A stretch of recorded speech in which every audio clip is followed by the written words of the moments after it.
किसी के मन की बातें पढ़ने के लिए आपको 3 तरीके पता होने चाहिए। यह तरीके सीखना बहुत महत्वपूर्ण है। इन तरीकों को सीखकर आप आसानी से समझ सकते हैं कि कोई कैसा सोच रहा है। तो आइए, मैं आपको गौतम बुद्ध की एक कहानी सुनाता हूं, जो आपको दूसरों के मन को पढ़ने के तरीके सिखाएगी। बहुत समय पहले की बात है। एक छोटे से गांव में 2 भाई थे। बड़े भाई को अंधा था, इसीलिए वह हमेशा घर पर ही रहता था और छोटे भाई खेती कर था। हालांकि खेतों में बहुत सारे जानवर थे और उनके कारण पूरी कृषि बर्बाद हो रही थी। इससे छोटे भाई को बहुत परेशानी हो रही थी। फिर एक दिन उसे ख्याल आया कि वह अपने अंधे बड़े भाई की मदद क्यों नहीं लेता, ताकि वह खेतों से जानवरों को भगा सके, क्योंकि उसका बड़ा भाई अंधा था। वह खेत में बैठकर जानवरों की आवाज सुनते ही उन्हें डरा सकता था। इस तरीके से हमारी कृषि बच सकती थी। इस सब कुछ सोचने के बाद उसने अपने खेत में एक छोटा सा झोपड़ा बनाया और अपने अंधे भाई को उसमें रखा। उसने उससे कहा, भाई, अगर तुम किसी जानवर की आवाज सुनो तो जोर से चिल्लाओ और जानवर यहां से भाग जाएंगे। इससे हमारी फसलें बच जाएंगी। बड़ा भाई अपने छोटे भाई के विचार से सहमत हो गया और खेत में बैठने लगा। जब कभी उसे किसी जानवर की आवाज सुनाई पड़ती, वह तुरंत जोर से चिल्लाने लगता और जानवरों को डराकर भगा देता। वे कई दिनों तक यह अभ्यास जारी रखते हैं। एक एक दिन एक हिरण उनके खेत में दौड़ रहा था और खेत को तोड़कर भाग गया। हालांकि एक राजा भी वहां था जो हिरण की पीछा कर रहा था। राजा का ध्यान अंधे भाई पर गया और उनसे पूछा, क्या तुमने यहां एक हिरण देखा है? जवाब में अंधे भाई ने कहा, मैं अंधा हूं, मैं कैसे हिरण देख सकता हूं? पर मैं तुम्हें इतना बता सकता हूं कि मेरी खेत से जो जानवर भाग गया है वह आपकी पीछा करने लायक नहीं है। आप अपना समय बर्बाद कर रहे हैं। उस अंधे के शब्दों से चौंका हुआ था। उसे आश्चर्य हुआ कि अंधा यह कैसे कह सकता है कि जो हिरण मैं ढूंढ रहा हूं वह पीछा करने लायक नहीं है। तब राजा ने अंधे से कहा, क्या तुम मुझसे झूठ नहीं बोल रहे? एक और तुम कहते हो कि तुम अंधा हो और दूसरी ओर तुम यह दावा करते हो कि वह जानवर जो यहां से भाग गया है मेरे पीछे पड़ने के लायक नहीं है। फिर अंधा भाई ने कहा, ओ राजा, वह प्राणी जिसे तुम हिरण समझ रहे हो वह वास्तव में हिरण नहीं है। वह एक मादा हिरण है और मेरे ज्ञान के अनुसार वह गर्भवती है। मैंने कभी सुना नहीं है कि कोई राजा एक गर्भवती मादा हिरण की शिकार करता है। इसलिए मैं तुम्हें यह कह रहा हूं कि वह तुम्हारे पीछे पड़ने के लायक नहीं है। तुम्हें उसकी पीछा करने में अपना समय बर्बाद नहीं करना चाहिए। यह सुनकर राजा और भी हैरान हुआ। उसे समझ में नहीं आया कि अंधा यह कैसे जान सकता है कि वह गर्भवती मादा हिरण है। उसने सोचा कि कैसे एक अंधा यह जान सकता है मैं जिस हिरण की शिकार कर रहा हूं वह क्या गर्भवती है या नहीं। इस अद्भुत अंधे का इतना आत्मविश्वास के साथ कैसे कह सकता है? इसीलिए मुझे इसे जांच करना होगा। इसलिए राजा ने सत्यता जानने का निश्चय किया और अपने कमांडर से कहा, कमांडर, मुझे चाहिए कि वह प्राणी जिंदा रहे, क्योंकि मुझे जांच करना है कि यह वाकई एक गर्भवती मादा हिरण है। यह अंधा आदमी इतनी आत्मविश्वास के साथ कह रहा है और मुझे यह सुनिश्चित करना है। जाओ और जांच कि क्या वह एक गर्भवती मादा हिरण है। राजा के आदेश पर कमांडरों ने हिरण को पा करने के लिए चला गया। कुछ समय बाद जब वह लौटे तो राजा से कहा, राजा, यह अंधा आदमी पूरी तरह से सही कह रहा है। वह वाकई एक गर्भवती मादा हिरण है। इस सुनकर राजा हैरान हो गया। उसे समझ में नहीं आया कि यह अंधा आदमी कैसे जान सकता है कि वह गर्भवती मादा हिरण है। राजा के मन में कई सवाल उठे। आखिरकार राजा ने इस पर पूरी तरह से समझौता करने का निश्चय किया और अंधे से कहा, सुनो, मुझे यह नहीं पता कि तुम सचमुच अंधे हो या नहीं, लेकिन मैं तुमसे एक सवाल पूछने आया हूं। क्या तुम मेरे सवाल का सही जवाब दोगे? जवाब में अंधे ने कहा, राजा, आप मुझसे जो भी पूछना चाहेंगे मैं आपको सच्चाई से जवाब दूंगा। राजा ने कहा, देखो, एक और तुम कहते हो कि तुम अंधे हो और दूसरी तरफ तुमने मुझे कहा कि मैं जिस जानवर की मैं पीछा कर रहा था तुम कहते हो कि वह गर्भवती मादा हिरण है, और साथ में तुम्हें यह भी पता लगाता है कि तुम्हारे खेतों में जानवर कब आते हैं और कब जाते हैं। तुमने यह सब कैसे अनुमान लगाया? तब अंधा आदमी ने समझाया, सर, जब आप उस मादा हिरण की पीछा कर रहे थे तो उसकी गति और दौड़ते हुए आवाज से ही मुझे पहले से ही समझ आ गया था कि यह हिरण है। और मेरी खेत की बांध काफी छोटी थी, उसकी ऊंचाई ज्यादा नहीं थी। अगर यह सामान्य हिरण होती तो वह आसानी से उस बांध को पार कर सकती थी, लेकिन वह हिरण ने उस बांध को तोड़कर भाग लिया था, और यदि वह बांध पार करने की कोशिश करती तो उसके संतान को खतरा होता। इसलिए मुझे समझ में आ गया कि वह गर्भवती है। इस व्याख्या को सुनकर राजा अंधे के विशेष ज्ञान और कौशल को देखकर चौंके हुए हैं। वह समझता है कि यह व्यक्ति अंधा होने के बावजूद अनूठी जानकारी और क्षमताओं से संपन्न है। राजा इसका लाभ उठाने का निश्चय करता है और अंधे से एक और सवाल पूछता है। राजा कहते हैं, तुम बुद्धिमान हो और तुम्हारी कई बातों की गहरी समझ लगती है। आज मैंने तुम्हें यहां बुलाया है ताकि जान सकूं कि मेरी पत्नी मेरे प्रति विश्वासी है या नहीं। अंधा आदमी जवाब देता है, ओ राजा, ऐसा सवाल कैसा है? आपका विवाह कई सालों से चल रहा है और अब आप ऐसी बातें जानना चाहते हैं। ऐसे सवाल आपके मन में क्यों उत्पन्न हो रहे हैं? हालांकि राजा कहता है, तुम्हें इस सवाल का जवाब दे देना होगा। अगर तुम मुझे उत्तर नहीं दोगे तो मैं तुम्हें मृत्यु दंड से सजा दूंगा। राजा की धमकी सुनकर अंधा कहता है, बहुत अच्छा, मैं तुम्हें तुम्हारे सवाल का जवाब दूंगा। ओ राजा, अगर तुम इस सवाल का जवाब चाहते हो तो तुम्हें मेरी एक सेवा करनी होगी। राजा पूछता है, मुझे बताओ, मुझे क्या करना होगा? व्यक्ति जवाब देता है, उसके लिए तुम्हें अपनी पत्नी को मेरे साथ एक कमरे में अकेले छोड़ देना होगा। यह सुनते ही पहले तो गुस्सा होता है, लेकिन कुछ समय सोचने के बाद वह उस व्यक्ति की बात मानता है और अपनी पत्नी को उसके साथ एक कमरे में भेजने का आदेश देता है। कमांडर उस पर क्रियान्वयन करता है और अंधे आदमी और रानी को एक कमरे में अकेले छोड़ देता है। उस समय अंधा अपनी बात कहते हैं, मुझे तुम्हें छूना है। यह सुनते ही रानी बहुत गुस्से से भरी हो जाती है और अंधे को पीटने लगती है, कभी हाथों से तो कभी पैरों से और कभी पूरी ताकत से। वह उसे बेहद बेरहमी से पीटती है। बाद में किसी तरह अंधा अपनी जान बचा लेता है और राजा के पास जाता है। उसने राजा से कहा, ओ राजा, आपकी पत्नी विश्वासी नहीं है। इस सुनते ही राजा बहुत गुस्से से भरकर अपनी तलवार निकालता है और सीधे अपनी पत्नी के पास जाता है। उसने उससे गुस्से में कहा, रानी, आज मैं तुमसे एक सवाल पूछूंगा और तुम्हें सच्चाई से जवाब देना होगा। अगर तुमने झूठा बोला तो मैं तुम्हारा सर तुरंत अलग कर दूंगा। उसने पूछा, मुझसे कहो, क्या तुम विश्वासी हो या नहीं? इस पर रानी ने कहा, ओ राजा, तुम मुझे मार दो, लेकिन मैं विश्वासी नहीं हूं। राजा बहुत खुश हुआ, क्योंकि वह सब कुछ जो अंधे ने कहा था वह पूरी तरह से सच था। इस सुनते ही राजा तत्काल अंधे के पास जाता है और पूछता है, तुमने कैसे जान लिया कि मेरी पत्नी विश्वासी नहीं है? अंधा उत्तर देता है, ओ राजा, ये काफी सरल है। मैंने आपकी पत्नी से कहा कि मैं उसे छूना चाहता हूं और वह इतनी रोष में आ गई कि मुझे मारने लगी। वफादार औरत कैसे किसी अन्य पुरुष को छू सकती है? जब मैंने उससे कहा कि मैं उसे छूना चाहता हूं, वह मुझे इनकार कर सकती थी, लेकिन उसने मुझे मारना शुरू कर दिया और उस प्रक्रिया में उसने मेरे पूरे शरीर को छुआ।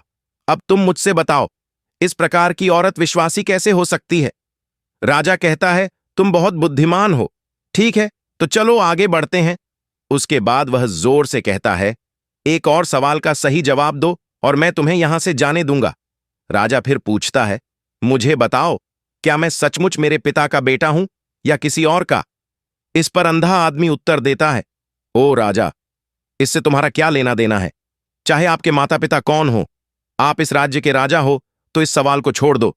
लेकिन राजा जिद करता है, नहीं नहीं, मुझे इस सवाल का सटीक जवाब चाहिए, वरना यह सवाल मुझे हमेशा परेशान करेगा। इसलिए मैं सच्चाई जानना चाहता हूं। अगर तुम सही जवाब दोगे तो मैं तुम्हें यहां से जाने दूंगा। अंधा आदमी उत्तर देता है, ओ राजा, मेरे लिए इस सवाल का उत्तर देने के लिए तुम्हें अपनी मां के पास जाने की कोई आवश्यकता नहीं है।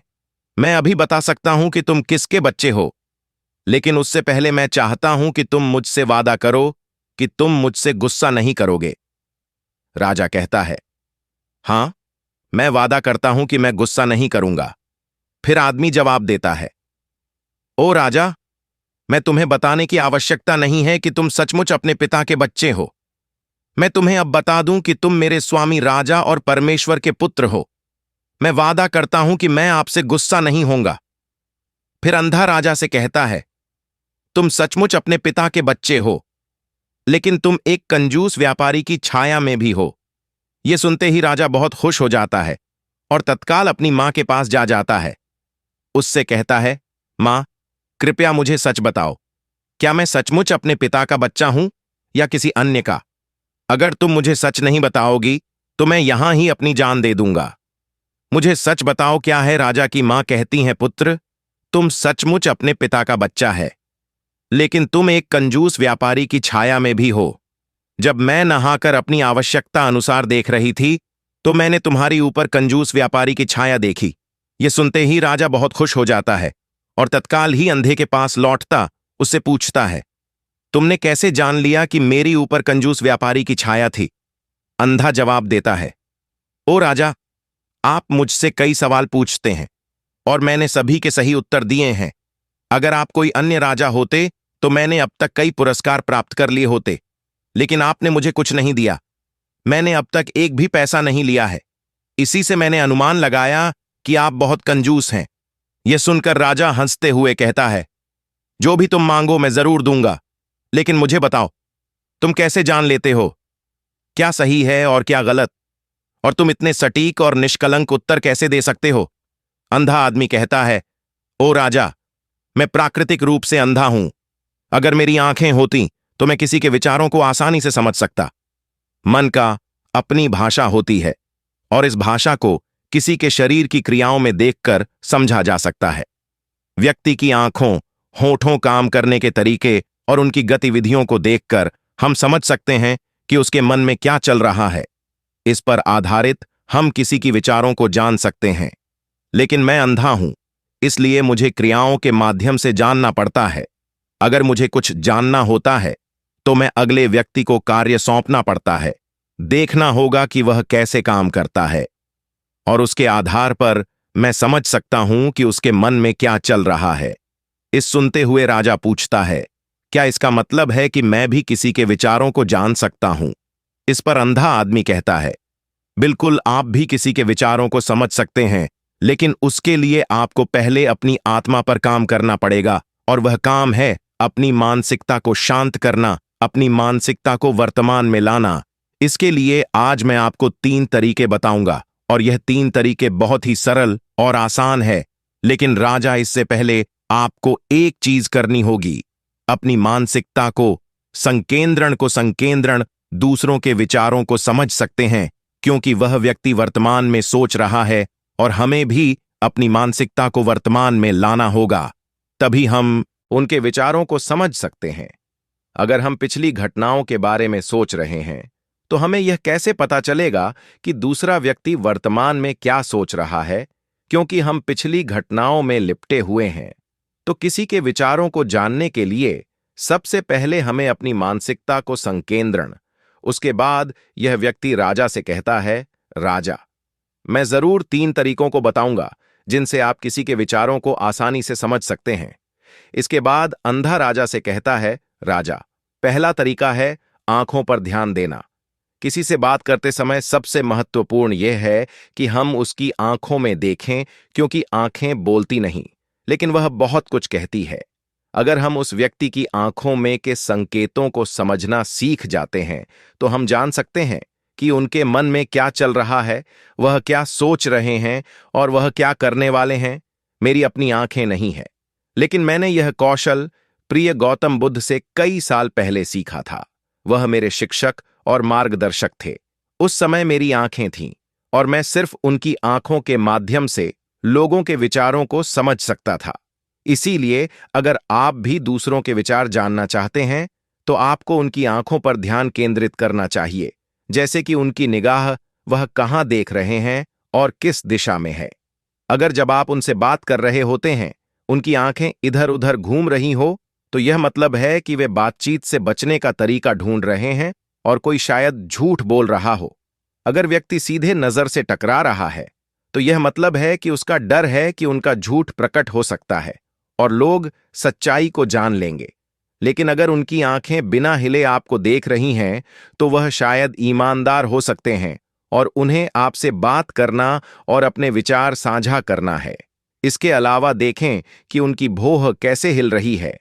अगर वह दूसरी ओर देखते हुए उनकी भौं नीचे जाती है तो वह शायद कुछ सोच रहे हैं या किसी अन्य चीज के बारे में चिंतित है।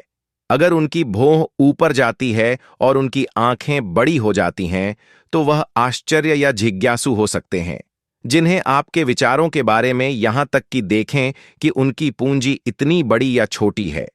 पूंजी आंख का काला हिस्सा होती है। अगर पूंजी बड़ी होती है तो यह मतलब है कि अगर पूंजी बड़ी होती है तो यह मतलब है कि वह आपको पसंद करते हैं या आपके कहे को पसंद कर रहे हैं। वह उत्साहित या खुश है। अगर पूंजी छोटी होती है तो यह मतलब है कि वह आपको पसंद नहीं करते हैं या आपके कहे को पसंद नहीं कर रहे हैं। वह असहज या गुस्से में है। इसके अलावा देखें कि उनकी आंखों की सफेदी कितनी लाल है या कितनी सफेद है। आंख का सफेद हिस्सा स्क्लेरा कहलाता है। अगर स्क्लेरा लाल होती है तो यह मतलब है कि वह थके हुए तंत्र या बीमार हो सकते हैं। वह आपसे बात करना नहीं चाहते होंगे। मैं एक समय याद करता हूं जब मैंने एक थके हुए व्यक्ति से मिला था जो यात्रा कर रहे थे। हम जब बात कर रहे थे तो उसकी आंखें बहुत घूमती रहती थीं। मुझे कभी देखती नहीं। इससे दिखाई देता था कि उसको चिंता थी और वह जल्दी जाना चाहता था। मुझे लगा कि वह कुछ छुपा रहा। हो सकता है वह मेरे साथ बात करना नहीं चाहता था। इसलिए मैंने उससे और सवाल पूछे। मैंने पता लगाया कि उसका एक गुप्त योजना था। इसी तरह अन्य भी चेहरे की भावनाओं की अन्य व्यक्तिगत व्यवहार होते हैं जो हमें आसानी से व्यक्ति के विचार समझने में मदद कर सकते हैं। कभी कभी व्यक्ति अपने चेहरे के माध्यम से विभिन्न व्यवहार दिखाता है। यदि आप किसी के चेहरे के अभिव्यक्ति पर ध्यान देते हैं तो आप आसानी से समझ सकते हैं कि वह व्यक्ति निराश है, बहुत दुखी है या बहुत खुश है। आप यह भी समझ सकते हैं कि वह अंदर कैसा महसूस कर रहे हैं, और यह सब बातें उनके चेहरे की अभिव्यक्ति के माध्यम से निश्चित की जा सकती हैं। ओ राजा, चेहरा एक चित्र की तरह है जो दिखाता है कि लोग अंदर कैसा महसूस कर रहे हैं। अगर वे कुछ नहीं कहते हैं तो यदि आप लोगों को बेहतर समझना चाहते हैं तो आपको इन नीरव संकेतों पर ध्यान देना होगा।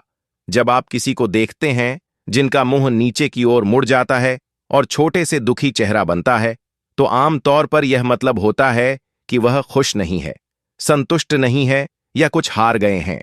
आप उनकी आंखों और उनके शरीर से भी समझ सकते हैं कि वह कैसा महसूस कर रहे हैं। वह निचले भावनाओं को महसूस कर रहे हैं। दूसरी ओर जब कोई बड़ी और सच्ची मुस्कान होती है जो आंखों और गालों को उठाती है, वह खुशी, मित्रता और दयालुता की संकेत है। इसमें आंखों का बड़ा महत्व है। जब वे छोटी और चमकीली होती हैं तो आप सुनिश्चित हो सकते हैं कि मुस्कान सच्ची है। देखें किसी व्यक्ति की भ्रूण की जगह जहां त्वचा गहरी होती है और ढीली होती है। जब यह गहरी और तंग होती है तो यह अक्सर मतलब होता है कि वे उलझे हुए हैं, महसूस कर रहे हैं, कुछ कठिन या नई चीज को समझने की कोशिश कर रहे हैं। रुख का तरीका मुंह हमें बहुत कुछ बता सकता है। एक मुंह जो बंद और संकुचित हो, यह मतलब हो सकता है कि वह सहमत नहीं है, किसी चीज से संतुष्ट नहीं है या बातचीत करना नहीं चाहते। लेकिन एक मुंह जो खुला और आराम से हो, यह मतलब होता है कि वह खुले मन से बातचीत करने के लिए तैयार है। जब आप चेहरे की इन संकेतों को देखने और समझने में महारथी हैं, तो आप यह जान सकते हैं कि लोग किस बारे में सोच रहे हैं और कैसा महसूस कर रहे हैं, चाहे वह अपनी भावनाएं बाहर कहे या चुप रहे। उनके चेहरे से हर बात साफ हो जाएगी। इसीलिए कोई व्यक्ति जैसे भी अपने शब्दों से बोलता हो, आप उनके चेहरे से सब कुछ समझ सकते हैं। मैं आपको एक कहानी सुनाऊं। एक बार मैंने एक दुखी व्यक्ति से मिला जो मेरी मदद के लिए आया, लेकिन वह ऐसा व्यवहार कर रहे थे कि उन्हें कोई परवाह नहीं। लेकिन मैंने उनकी माथे पर एक छोटी सी रेखा देखी जिससे पता चला कि उनकी परेशानी थी। मैंने उनसे कहा कि मुझे अपनी समस्या बताए और उन्होंने बता दी। इसके बाद उनको अच्छा लगा और मैंने उनकी मदद की। एक सच्ची मुस्कान आंखों को भी खुश बनाती है। यह मतलब है कि वे खुश और दयालु हैं। एक उदासी मुंह की भह नीचे जाती है। इसका मतलब है कि वह चिंतित या उलझे हुए हैं। भौं ऊपर जाती है। जब वे हैरान या जिज्ञासु विचार रहे होते हैं तो आप उनकी भावना को उनके चेहरे को देखकर समझ सकते हैं। आगे बढ़ते हुए व्यक्ति राजा से तीसरी मेथड के बारे में बताते हैं, कहते हुए, ओ राजा, एक और भाषा भी है, जो है वह है हाथों की इशारों और शरीर की भाषा की। किसी के विचारों को समझने के लिए हमें हाथों की इशारों और शरीर की भाषा को समझना चाहिए। जब कोई व्यक्ति बातचीत करता है तो आपने देखा होगा कि वह अपने हाथों को हर समय हिलाता रहता है, इशारे करता है। शब्दों के अलावा उनकी शरीर की भाषा भी बड़ी भूमिका निभाती है। वह क्या सोच रहा है यह स्पष्ट करने में, ओ राजा, शरीर और हाथ बिना शब्दों के बहुत कुछ कह सकते हैं। यह शब्दों की तरह बातचीत का एक गुप्त तरीका है, जहां आप देख सकते हैं कि लोग क्या चाहते हैं और कैसा महसूस कर रहे हैं। वे छोटी छोटी चीजों से जो वे करते हैं, किसी को ध्यान से देखें। जब वह आपसे बात करते समय अपने उंगलियां तेजी से टैप करता है, जब उंगलियां किसी चीज पर तेजी से आवाज करती हैं, तो यह मतलब हो सकता है कि वह बोर हो रहे हैं, जल्दी में है या बातचीत जल्दी समाप्त करना चाहते हैं। मैं एक वक्त स्मरण करता हूं जब मैंने एक व्यक्ति से मिला जो मुझसे कुछ बेचना चाहता था और वह यही इशारा करता था। मुझे पता चल गया था कि वह घबराया हुआ था, तो मैंने उससे बेहतर कीमत पर खरीदने को कहा और उसका हैराना हो गया। कभी कभी किसी को अपनी बाहों आपस में जोड़ते हुए देखना, यह मतलब हो सकता है कि वह आपसे या आपके कहने से संतुष्ट नहीं है, वह अपने विचारों को आपसे छुपा रहे हैं। इस तरह से अपनी बाहों जोड़ने का तरीका उनके विचारों और भावनाओं को दूसरों से सुरक्षित रखने की तरह है।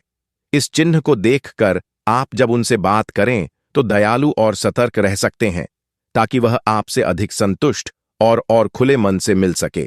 कभी कभी किसी व्यक्ति को आपस में झुकते हुए देखना, यह मतलब हो सकता है कि वह आपसे या आपके कहने से रुचि रखते हैं। वह आपकी बातों को ध्यान से सुन रहे हैं, जिससे वह आपसे रुचि रखते हैं और जानना चाहते हैं। इस तरह से अपने शरीर को हिलाने का यह तरीका दिखाता है कि वह आपकी बातों को सुनना, सीखना और समझना चाहते हैं। मैंने एक बुद्धिमान शिक्षक से मिला था जो ऐसा करते थे। वह बहुत शांत थे, लेकिन वह दिलचस्पी से आगे झुकते रहते थे, जिससे यह प्रकट होता था कि उन्हें उस विषय के बारे में और जानना था।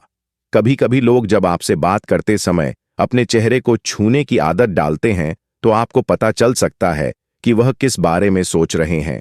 यह अक्सर मतलब रखता है कि वे चिंतित हैं या सोचते हैं। यह सब छूने का तरीका दिखाते हैं कि उनके मन और दिल में क्या हो रहा है। दूसरों की शरीर और हाथों से सही से समझने के लिए आपको धैर्य रखना पड़ता है, सावधानी से देखना पड़ता है और उन बातों को सराहना करनी पड़ती है जो वे नहीं कहते। यह छोटी पर महत्वपूर्ण संकेत, जैसे कि एक शांत पुस्तक, आपको उन भावनाओं और विचारों को दिखाते हैं जो उनमें छुपे हुए हैं और आपको उनसे बेहतर जुड़ने में मदद करते हैं।